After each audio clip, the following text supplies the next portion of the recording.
ዮሐንስ ወንጌል ምዕራፍ 16 ከቁጥር 5 ጀምረን እስከ ቁጥር 16 ድረስ በጌታ በኢየሱስ ክርስቶስ ስም አነበዋለሁ። የምንወደው የጌታ ቃል እንዲህ ይላል። እንግዲህ ወደ ላከኝ እሄዳለሁ፣ ይሁን እንጂ ከናንተ የምትሄደው የት ነው ብሎ የሚጠይቀኝ የለም። ይህን በመናገሬም ልባችሁ በሐዘን ተሞልቷል። ነገር ግን እውነት እላችኋለሁ መሄዴ ይበጃችኋል። እኔ ካልሄድኩ አጽናኙ ወደ እናንተ አይመጣም። ከሄድኩ ግን እርሱን ወደ እናንተ እልካለሁ። በሚመጣበትም ጊዜ ዓለምን ስለ ኃጢአት፣ ስለ ጽድቅና ስለ ፍርድ ይወቅሳል። ስለ ኃጢአት ሲባል ሰዎች በእኔ ስለማያምኑ ነው። ስለ ጽድቅ ሲባል ወደ አብ ስለምሄድና ከእንግዲህ ስለማታዩኝ ነው። ስለ ፍርድም የዚህ ዓለም ገዢ ስለተፈረደበት ነው። ብዙ የምነግራችሁ ነበረኝ፣ አሁን ግን ልትሸከሙት አትችሉም። የእውነት መንፈስ በመጣ ጊዜ ወደ እውነት ሁሉ ይመራችኋል። እርሱ ከራሱ አይናገርም፣ የሚሰማውን ብቻ ይናገራል። እንዲሁም ወደፊት ስለሚሆነው ይነግራችኋል። የኔ ከሆነ ወስዶ እንድታውቁ በማድረግ ያከብረኛል። የአብ የሆነው ሁሉ የኔ ነው። እንግዲህ የኔ ከሆነው ወስዶ እንድታውቁ ያደርጋል ያልኳችሁ ለዚሁ ነው። ቁጥር 16 ከጥቂት ጊዜ በኋላ አታዩኝም፣ ይሁን እንጂ ከጥቂት ጊዜ በኋላ ደግሞ ታዩኛላችሁ። ጌታ የተባረከ ይሁን። የዮሐንስ ወንጌል ምዕራፍ 16 ባለፈው ሳምንት ዮሐንስ ወንጌል ምዕራፍ 14 አይደል ያነሳሁት? ዮሐንስ ወንጌል ምዕራፍ 14 ቁጥር 15 ነው። እንደዛ ብቻ አይደል? ከ15 እስከ 17 ባለፈው ሳምንት ዮሐንስ ወንጌል ምዕራፍ 14 ላይ ከ15 እስከ 17 ነው። አሁን ደግሞ ምዕራፍ 16 ላይ እዛው በጣም የተወደደ ሐዋርያ ነው ዮሐንስ። በዮሐንስ ወንጌል ላይ የተጻፈውን ያክል ስለ መንፈስ ቅዱስ የተቀሩ 3 ወንጌላት ላይ አታገኙም። በጣም በተብራራ አይነት መንገድ ወንድማችን ሐዋርያው ቅዱስ ዮሐንስ ስለ መንፈስ ቅዱስ ጌታችን መድኃኒታችን ኢየሱስ ክርስቶስ በዚያች ማታ ያለውን ነው አይደል? በእነዚህ ተከታታይ ምዕራፎች ላይ የሚነግረን። ምናልባት ባለፈው ሳምንት የነበራችሁ ሰዎች የምዕራፍ 14ቱም ዛሬ ደግሞ ምንነው የምዕራፍ 16ቱም እነዚህ እኛንን በሳምንት እየከፋፈልን ምናያቸው እንጂ ጌታ ኢየሱስ ክርስቶስ እንደ አርብ ከሰዓት ሊሰቀል እንደ ሐሙስ ማታ ነው ደቀ መዛሙርቱን በዛች ከፍ ባለችው ቤት ላይ ተናግሬያለሁ። የነ ማርቆስ እናት የነ ማርያም ቤት እዛች ሰገነቷ ላይ ሰብስቦ እየነገራቸው ነው። ለ11 ይሄንን እየነገራቸው ነው። ለተመረጡ ደቀ መዛሙርት ለሆኑ ጌታ ኢየሱስ ክርስቶስ ከዚህ በኋላ የሞቱና የትንሳኤው ምስክር ለሚሆኑት ብቻ ነው እነዚህን ትምህርቶች እያስተማረ ያለው። የፐብሊክ ሰርቪሱን ጨርሷል ኢየሱስ ብለናል። አደባባይ ላይ የሚሰብከውን ስብከት ጨርሷል። ሐሙስ ማታ ነው ይሄ፣ ነገ ደግሞ ይሰቀላል። ስለዚህ እያወራ ነው ማለት ነው። ምዕራፍ 14ን እያወራ ነው። ምዕራፍ 15ን አውርቷል። ምዕራፍ 14 ስለ መንፈስ ቅዱስ በደንብ ተናግሯል። ከዛ ምዕራፍ 15 የወይኑ አይደል? የወይን ግንድና ቅርንጫፍ ነው። አግዙኝ። የወይን ግንድና ቅርንጫፍ አይደል? እኔ ግንዱ ነኝ እናንተ ቅርንጫፍ ናችሁ። አባቴ ገበሬ ነው አይደል ያለው? ስለዚህ አባቴ ገበሬ ነው፣ እኔ ግንድ ነኝ እናንተ ቅርንጫፍ ናችሁ። እኔና እናንተ ግንኙነታችን የህይወት ነው። አባቴና እናንተ ግንኙነታችሁ የፍሬ ነው። ገበሬው ፍሬ ፈላጊ ነው። እኔና እናንተ ላይ ያላችሁት ህይወት ነው የሚያገናኘ። አባቴ ደግሞ ሲመጣ ፍሬ ፈላጊ። ስለዚህ አብ ፍሩት ኦሪየንትድ ነው የሚል ሐሳብ በጣም በተብራራ መንገድ በፍቅር ይኑሩ የምታፈሩት ፍሬያችሁ ፍቅር ነው ይልና ምዕራፍ 16 ላይ መጣ። ምዕራፍ 16 ላይ መጣ ስለ መንፈስ ቅዱስ። ምዕራፍ 16 ላይ ድጋሚ ጌታ ኢየሱስ ክርስቶስ እንግዲህ እንደንተን አይደለም አይደል? በጣም የተቀናጀ አይነት ስብከት አይደለም። እናንተ ከምዕራፍ 13 ጀምራችሁ ብታነቡት በጣም የተቀናጀ ሌሎች ቦታዎች ላይ ኢየሱስ ቆሞ የሚሰብከው አይነት ስብከት ሳይሆን የመጨረሻ እንትኑን ነው ያካፈላቸው ያለው። የመጨረሻ ንግግር ስለሆነ ያነሳውን ደግሞ ያነሳዋል። እንዲያስታውሱት የሚፈልገውን ደግሞ ይነግራቸዋል። ስለ መንፈስ ቅዱስ ነግሯቸዋል። ከነሱ ስለ መለየቱ ምዕራፍ 14 ላይ ነግሯቸዋል። ከነሱ ስለ መለየቱ ተናግሯል። ለሄድ ነው ብሏቸዋል። ምዕራፍ 16ም ላይ ስለ መሄዱ ድጋሚ ያወራል። ስለ መለያየታቸው እንደገና ያወራል። ወደ አብ ስለ መሄዱ፣ መንፈስ ቅዱስ ስለ መውረዱ፣ ስለ አጽናኙ እንደገና ኢየሱስ እንዳይረሱት ምክንያቱም እሱ ከሄደ ከጥቂት ጊዜ በኋላ ስለሚመጣ ድጋሚ የሚነግራቸው መሃል ላይ አንድ ስፔስ አለ አይደል? የ10 ቀን ጋፕ ይኖራቸዋል። ጌታ ኢየሱስ ወደ አብ ከሄደ ከ10 ቀን በኋላ ነው የሚመጣው። ከሞት ከተነሳ ከ50 ቀን በኋላ ማለት ነው። የፋሲካ በዓልና በዓለ 50 ቀን ነው ልዩነታቸው። ስለዚህ ከሱ ትንሣኤ እስከ መንፈስ ቅዱስ መውረድ ባለው በዚህ 50 ቀን ውስጥ 40 ቀን ብቻ ነው መሬት ላይ ኢየሱስ የሚቆየው። 40ውንም ቀን ሲቆይ 40ውንም ቀን በሙሉ አይመጣም ኢየሱስ። አሁን እስከዚህ ቀን ድረስ በየቀኑ በየሌሊቱ አብረው ነው የሚያሳልፉት። ቀን ከሌሊት 24/7 ከኢየሱስ ጋር አብረው ናቸው። ከዚች ምሽት በኋላ ግን 24/7 አብረው ማሳለፍ አይችሉም። ኦሬዲ ነገ ኢየሱስ ተላልፎ ይሰጣል፣ ይሰቀላል፣ 3 ቀን ይቆያል፣ ከዛ ይነሳል። ከተነሳ በኋላ ወደ አባቱ ይሄዳል። እንደ ልባቸው አያገኙትም። 40 ቀን በ40 ቀን ውስጥ 13 ነው የመጣው። ምናልባት በአንድ ቀን 2-3 መጥቶ ሊሆን ይችላል። ስለዚህ ሳያገኙት ቀናቶች ይቆያሉ። ሚነግራቸውን ነገር እንዳይረሱት የሚፈልገው ነገር ደግሞ የሚነግራቸው ለዛ ነው። ልክ ሁለተኛ ጴጥሮስ ምዕራፍ 1 ላይ ጴጥሮስ ምንድነው ያለው? ከዚህ ድንኳኔ ከመለየቴ በፊት እነዚህን ጉዳዮች ደጋግሜ ነግራችኋለሁ አለ። ለምን ሲሉት እኔ ከሄድኩ በኋላ እንዳትረሱት። አንድን ጉዳይ ደግመው ከተናገሩት ጌታ ኢየሱስ ክርስቶስ ይሄን ጉዳይ ደግሞ ከተናገረ ስሙኝ፣ የወንጌል ጸሐፊዎቹ ይሄን ጉዳይ ደግሞ ከጻፉት አቴንሽን ማለት ነው። ስለ መንፈስ ቅዱስ በአንድ ማታ 2-3 ኢየሱስ አወራ። በአንድ ማታ ስለ ፍሬ ማፍራት አንዴ ነው ያወራው። ስለ ትሕትና አንዴ ነው ያወራው። ከዚህም በኋላ ያለ ጸሎት አለ። ምዕራፍ 17 ሙሉ ጸሎት ነው። አንዴ ነው የጸለየው። ከዛ 18 ላይ ቲንክ ራት ነገር ይበላሉ። ከዛ 19 ላይ ተላልፎ ይሰጣል ማለት ነው። በእነዚህ ጊዜያቶች ሁሉንም አንዳንዴ ነው ያወራው። መንፈስ ቅዱስን ግን ደጋገመው። በትሕትና ጠገባቸው እርሶ ስለ መንፈስ ቅዱስ ደግመ አንብበሉት። መንፈስ ቅዱስ ስለ ራሱ እንደገና ይግለጥልን። አሜን ነው። እንደገና ይንገረን፣ እኔ እያለ ይንገረን። ጌታ ኢየሱስ ክርስቶስ በጣም አተኩሯል መንፈስ ቅዱስ ላይ። ስለዚህ ምዕራፍ 16 ላይ ምንድነው የሚነግረን? ስለ ፍሬ ማፍራት ነግሮናል፣ ስለ መንፈስ ቅዱስ ነግሮናል፣ አጽናኝ ይመጣል ብሎናል፣ እኔ ልሄድ ነው ብሎናል። አዎ በደንብ ገብቶናል። ምንድነው የሚነግረን ብለው ሲጠብቁ ድጋሚ የምዕራፍ 14ን እንደገና መጡ። ክብር ለኢየሱስ ይሁን። ምንድነው የሚለው? ቁጥር 5 ላይ እንግዲህ ወደ ላከኝ። በጣም እኮ የሚገርም ነው። ጌታ ኢየሱስ ክርስቶስ መቼስ አንዳንድ የመጽሐፍ ቅዱስ ክፍል ዝም ብለን ስለምናነበው ነው እንጂ ተልኬን የመጣሁት ተመልሼ እሄዳለሁ ነው አይደል? ተልኬን የመጣሁት ነው። እንግዲህ አሁን ወደ ላከኝ እሄዳለሁ ማለት ጀምሬ አይደለም ነው አይደል? አሁን ማርያም ጋር ጀምሬ አይደለም ነው፣ ተልኬ መጥቼ ነው አለ እና ጨርሻለሁ 33 ዓመት ተኩል ቆይቼ ከዛስ አሁን ተመልሼ እሄዳለሁ አለ። እናንተ ምናልባት ከናንተ መካከል አንዳንዶቹ ስቲል የሆነ ሰውዬ መስያቸው ከሆነ አይደለም ተልኬን የወጣሁት ከአብ ነው የመጣሁት፣ ታዲያ ስራዬን ጨርሻለሁ ወደ አብ እሄዳለሁ ብሎ ይነግራቸውና ምዕራፍ 17 ላይ ሲጸልይ ምን ብሎ ነው የሚጸልይ? የምዕራፍ 17 ጸሎቱን ሲጀምር የሰጠኝን ስራ አይደለም ይለው። አሁን ተመልሼ እሄዳለሁ ላላቸው ሰዎች ሲጸልይ የሰጠኝን ስራ ፈጽሜ አሁን አከበርኩ፣ አብ አባቶይ ዓለም ሳይፈጠር በፊት ባንተ ዘንድ በነበረኝ ክብር አክብረኝ። አይ ዶንት ቲንክ የሚረዱት አይመስለኝም። መንፈስ ቅዱስ ገና አልተሞሉም። ብዙ ለነግራችሁ የምፈልገው ነገር አለ ብሎ ልትሸከሙት አትችሉም ማለት። ይሄንን ዮሐንስ የጻፈው ኢየሱስ የጸለየ ቀን አይደለም። ኢየሱስ የጸለየው 33 ኤዲ ነው። ዮሐንስ የጻፈው 85 ኤዲ ነው። ነገሩ የገባቸው መንፈስ ቅዱስ ከወረደና እነሱም ከበሰሉ በኋላ ነው። ማንም የወንጌል ጸሐፊ ይሄንን ጸሎት አልጻፈውም። ዮሐንስ ነው የጻፈው። በጣም ይገርመኛል። ከ20 ዓመት በፊት የተከናወነን ጉዳይ እንደዛሬ አስተዋውሰን ለመጻፍ መንፈስ ቅዱስ ሊያግዝ ያስፈልጋል። ስራውን ጨርሼ አከበርኩ አለና ዋው ኢየሱስ ጨረሰ ሲሉ ዓለም ሳይፈጠር ሰማይና ምድር ሳይፈጠሩ በፊት ባንተ ዘንድ በነበረኝ ክብር አለ። አይ ቲንክ ጸሎቱ ላይ አይናቸውን ይከፍታሉ፣ ይተያያሉ። የ33 ዓመት ወጣት ነው ፊታቸው የቆመው። ዓለም ሳይፈጠር በፊት ባንተ ዘንድ በነበረኝ በራስህ ክብር ነው የሚለው። እንደውም ምን ማለት ነው? በራስህ ክብራት እኩልን ነው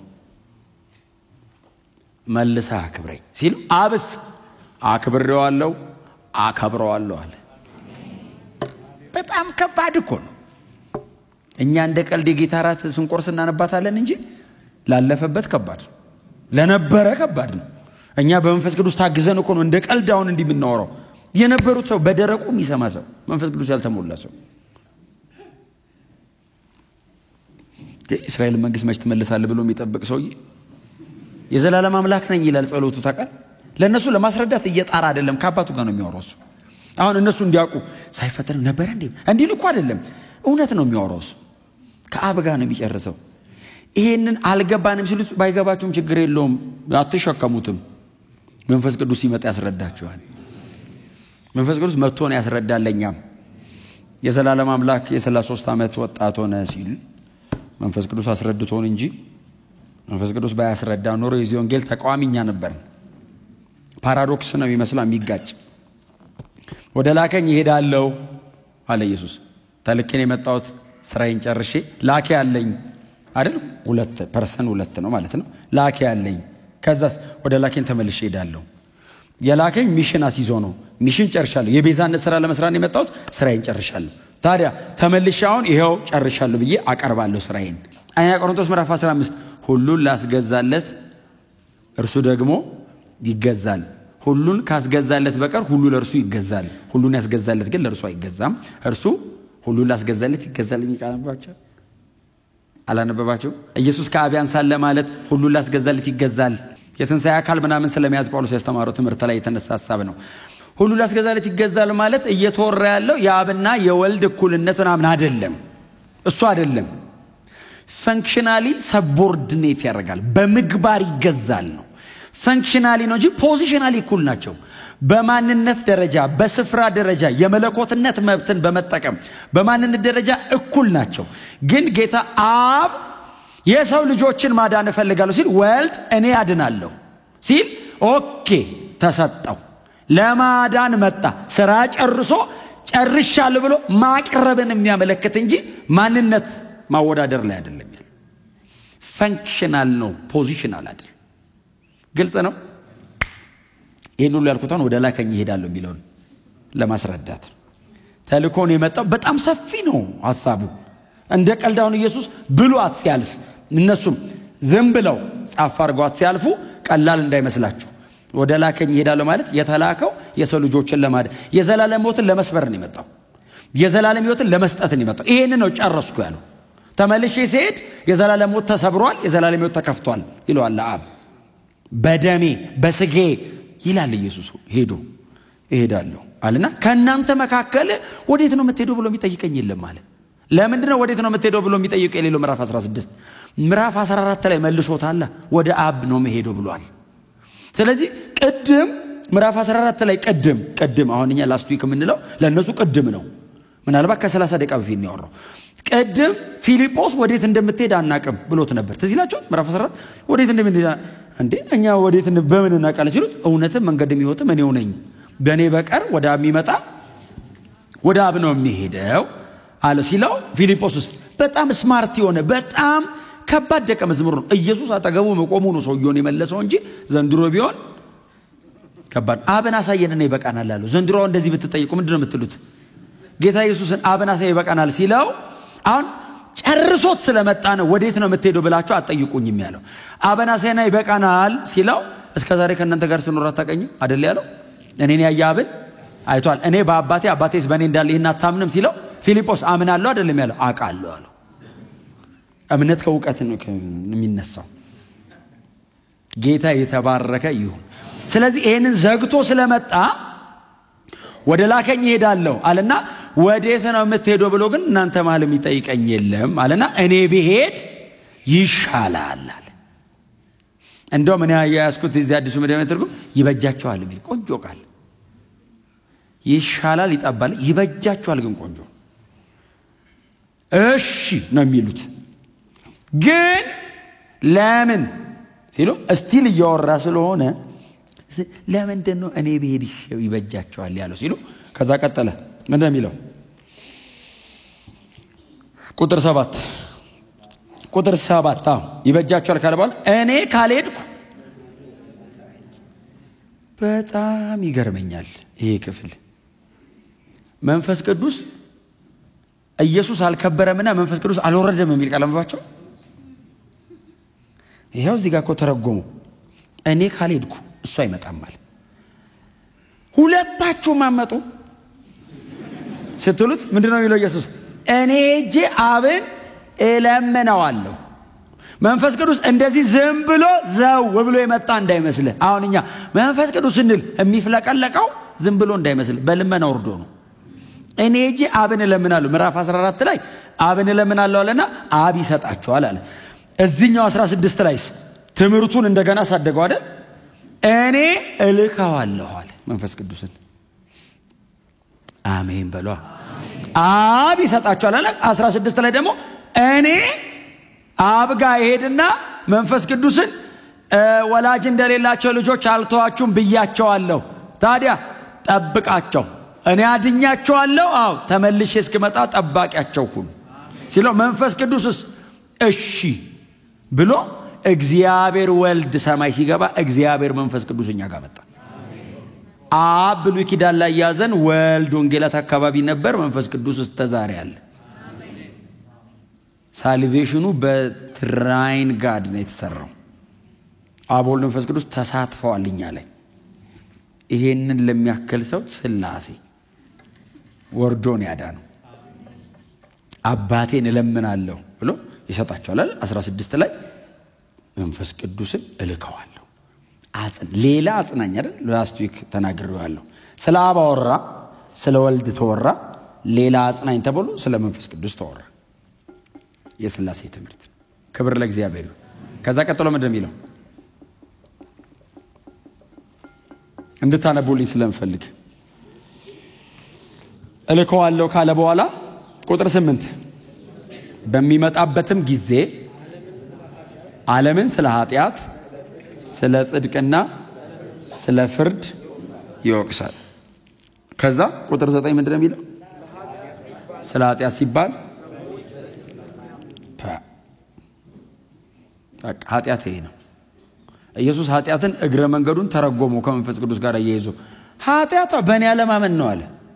በጌታ ያልሆነ ሰው የፈለገ የሞራል ሰው ቢሆን ኃጢአተኛ ነው። የፈለገ የሞራል ሰው ጥሩ ሰው ሊሆን ይችላል፣ ኃጢአተኛ ነው። ጥሩ ኃጢአተኛ፣ በጣም ደግ ኃጢአተኛ። እውነቴን ነው የምላችሁ። ስለ ኃጢአት ለምን ስለ ኃጢአት ይወቅሳል? ምን ማለት ነው ጌታ ሆይ ሲሉት በእኔ አለማመን ኃጢአት ነው። በክርስቶስ ኢየሱስ እግዚአብሔር ባዘጋጀው በልጁ አለማመን ኃጢአት ነው። ትልቁ ኃጢአት በክርስቶስ ኢየሱስ አለማመን ነው። የዘላለም ፍርድ የሚያመጣ ኃጢአት። ሰምታችሁኛል? ሌሎች ኃጢአቶች እኮ ማረኝ ብለ ይመራሃል። በልጁ አለማመን ምኑን ይመራ? በልጅ አላምንም ካልከው የዘላለም ፍርድ ነው በቃ። ዮሐንስ ወንጌል ምዕራፍ 3 ቁጥር 16 ምንድነው የሚለው? በእርሱ የሚያምን ሁሉ የዘላለም ሕይወት እንዲኖረው እንጂ እንዳይጠፋ እግዚአብሔር አንድያ ልጁን እስኪሰጥ ድረስ ዓለሙን እንዲሁ እንዳይጠፋ ካላመነስ በልጁ ተፈርዶ በአንድ ልጁ አላመነምና ተፈርዶበታል። አሁን ተፈርዶበታል። አሁን ነው የሚለው። ባላመነ ሰዓት ላይ ከፍርድ በታች ስታምን ነው ነፃ የምትወጣው። መንፈስ ቅዱስ ይወቅሳል። ወቃሽ ነው፣ ይወቅሳል። ስለምንድነው የሚወቅሰው? ዓለምን ስለ ኃጢአት፣ በእኔ ስላለማመን። መንፈስ ቅዱስ በእናንተ ሆኖ ዓለምን ይወቅሳል። በእናንተ ውስጥ አድሮ በክርስቶስ ኢየሱስ አለማመን ከእግዚአብሔር ቁጣ በታች ይጥላል እያለ መንፈስ ቅዱስ በእናንተ በኩል ወደ ዓለም ይወቅሳል። እናንተ ላይ ይመጣል አይደል ያለው? እናንተ ላይ ሲመጣ ግን በልሳን አናግሩ፣ ትንቢት አናግሩ፣ አይናችሁን ከፍቶ የሆነ ነገር ላይ ያሳይቷችሁ ብቻ አይለቃችሁም። ይሄ የመንፈስ ቅዱስ ስራ ነው። ኦፍ ኮርስ እነዚህ ስጦታዎችን ያደርጋል። ዋና ስራው ምንድነው? ስለ ኃጢአት ዓለምን መውቀስ፣ ሰዎች ወደ ክርስቶስ ኢየሱስ እንዲመለሱ ማድረግ። በክርስቶስ ኢየሱስ አለማመን የዘላለም ፍርድ የሚያስገኝ ኃጢአት ነው። በጣም አጠንክሬ ነው የምነግራችሁ። ምናልባት እንግዶች ካላችሁኛ መሃል በክርስቶስ ኢየሱስ ማመን ብቻ የዘላለም ይሰጣል።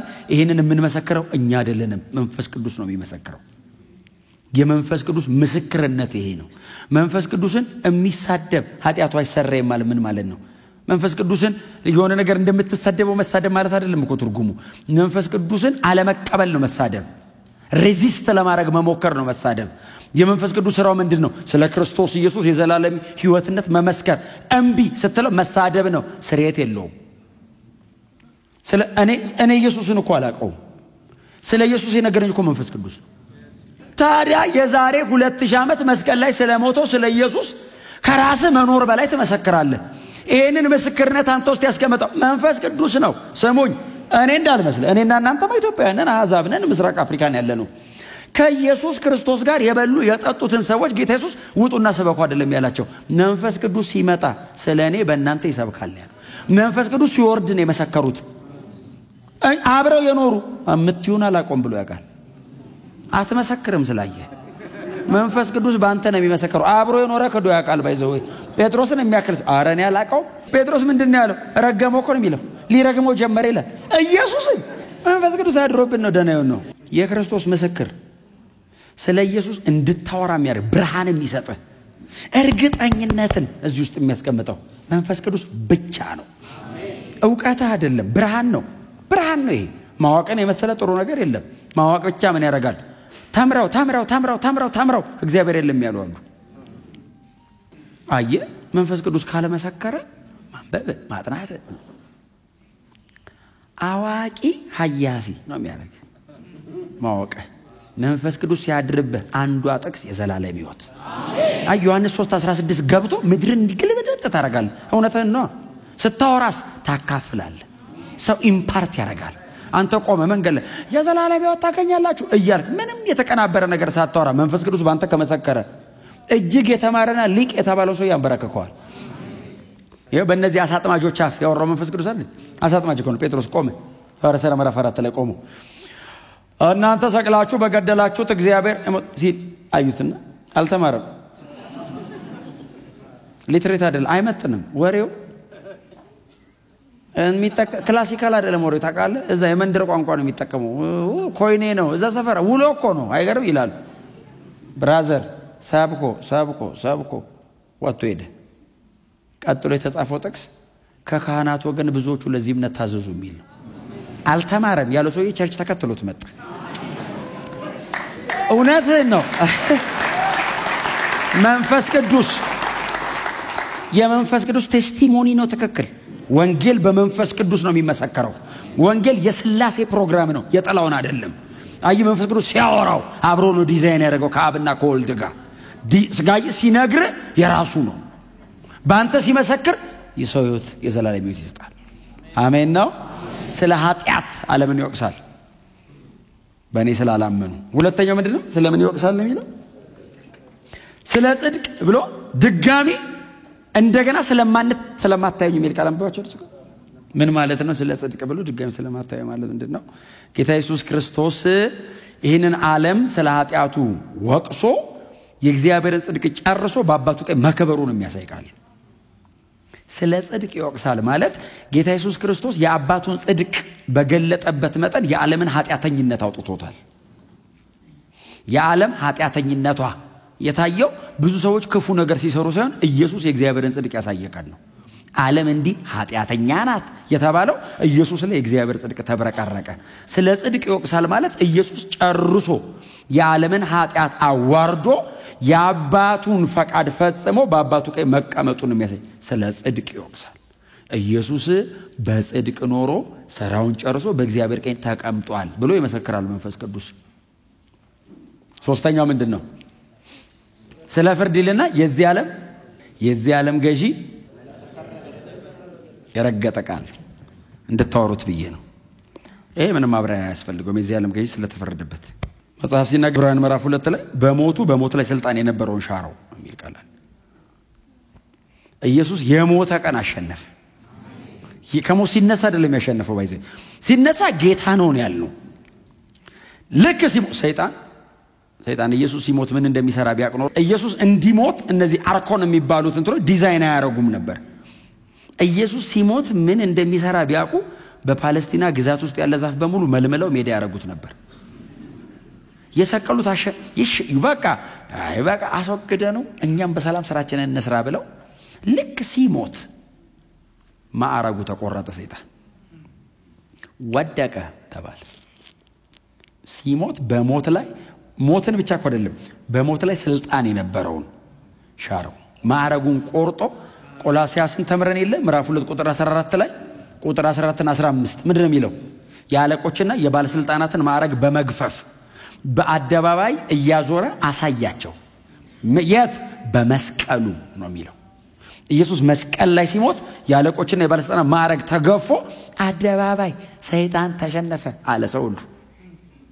ምክንያቱም ኢየሱስ የሞተ ቀን በሞት ላይ ስልጣን የነበረው ለመሻሩ ምልክት አንዳንዶች ከመቃብር ወጥተው ይላል። ኢየሱስ ሲሞት ከመቃብር ወጥተው ኢየሩሳሌም ከተማ ታዩ ይላል። የቀደሙ አባቶች ነው የሚለው። እንደውም እኔ እኮ አንዳንድ ጥቅስ ስለማንረዳው ይመስለኛል ብዙ ጊዜ ማናነበው አይገባማ።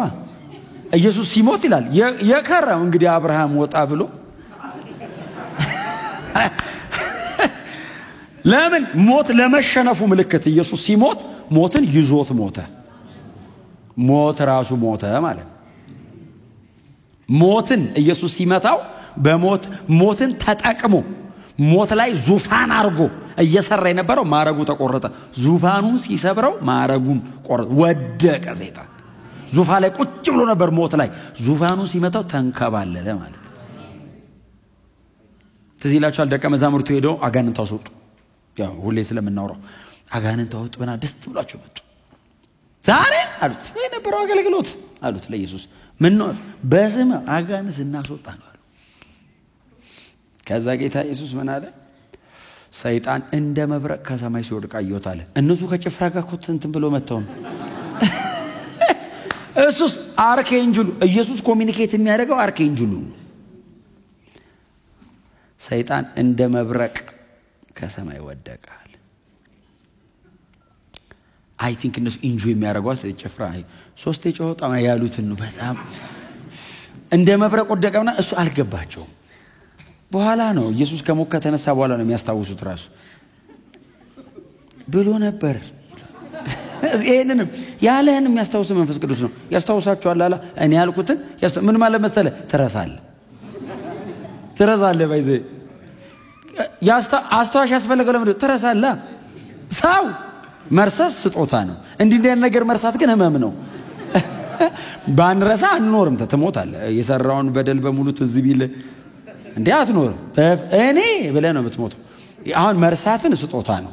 ይሄን መርሳት ግን በደል ስለሆነ አስተዋሽ ውስጥ ገብቶ እኔ ያወራሁትን ሪማይንደር ነው። አድቮኬት ብቻ ሪማይንድም እንዲህ ብሎ ነበር። አሁን ሲያስተምር በሙሉ አልገባቸውም፣ ትዝ አይላቸውም። ሐዋርያ ሥራ ላይ ጌታችን እንዳስተማረው ብለው ነው የሰበኩት። ጌታ መጡት፣ መንፈስ ቅዱስ አስተዋወሰ። አሜን ነው። ስለዚህ የዚህ ዓለም ገዢ ስለተፈረደበት ስለ ፍርድ እና ጀጅመንት እንዳለ መንፈስ ቅዱስ ይመሰክራል። በዚህ የዚህ ዓለም ገዢ ተፈርዶበታል። አዎ ይሄንን የዘላለም ሕይወት የሚገኝበትን የክርስቶስ ኢየሱስን መንገድ ካልተከተልክ ፍጻሜው ካፊት ጀጅመንት አለ ነው። ሰይጣን ላይ ፈርዶበታል እግዚአብሔር። የሰው ልጆችም ያንን መንገድ ከተከተሉ ፍርድ አለ የሚል ምስክርነት አለ። ሁለተኛ ቆሮንቶስ ምዕራፍ 3 ላይ ነው። በሚድኑትና በሚጠፉት መካከል የክርስቶስ መዓዛነን ምዕራፍ 2 ላይ በድል አድራጊነቱ የሚያዞረን ምናን የሚለው ማለት የአዲስ ኪዳን አገልጋዮችን ነው የሚያወራው። ምንድነው የሚለው? የክርስቶስ መዓዛነን ይላል። በጣም እኮ የሚገርም እኮ ነው። ክርስቲያን እኛ እኮ ዝም ብለን በእውነት ነው የምላችሁ ቸርች መተን እኮ መዘመሩ ሊሆን ይችላል እኮ እንደ ትልቅ ነገር የምናየው። የክርስቶስ መዓዛነን አገሩ ላይ ከዛ ስንሄድ እንሸታለን። ምን ለሚጠፉት የሞት ለሚድኑት የሕይወት ምን ማለት መሰለ? አንተን ሲያይ ሰው ይሄን መንገድ ካልተከተለ የዘላለም ሞት እንዳለ ይገባዋል። ባትሰብከው እንዲያየ ይሽተሸተዋል። አረ ሞት አለ በላይ ላይ ምን አድርጌ ልክ ሐዋርያ ሥራ ላይ እኮ ወንድሞቼ ምን እናርጋሉ ተሰብስበው ምን እናርግ ሲሉ በጌታ በኢየሱስ እመኑ ከዛስ ተጠመቁ የመንፈስ ቅዱስን ስጦታ ተቀበላላችሁ ኑ ተቀላቀሉ። ምን እናርግ ሸቷቸው እኮ ነው ታውቃለህ። ሞት ሲሸታ አረ እንዴት አድርገን እንትረፍ ሲሉ ኑ በዚህ በኩል ለመዳንም እንሸታለን። ክብር ለመንፈስ ቅዱስ ይሁን። ስለዚህ ፍርድ እንዳለ የሚመሰክረው ጥላውን አይደለም እከሌ አይደለም መንፈስ ቅዱስ። የዘላለም ፍርድ ከፊት አለ የሚለው በዚህ መንፈስ ቅዱስ ነው። የዘላለም ሕይወት አለ ብቻ ሳይሆን ፍርድም አለ የሚል መንፈስ ቅዱስ ነው። ለዛሬ ሰማኑን በልባችን ያቆይልን። ሕይወት ቃል ያሰማልን። መንግሥተ ሰማይ ያወርሰን።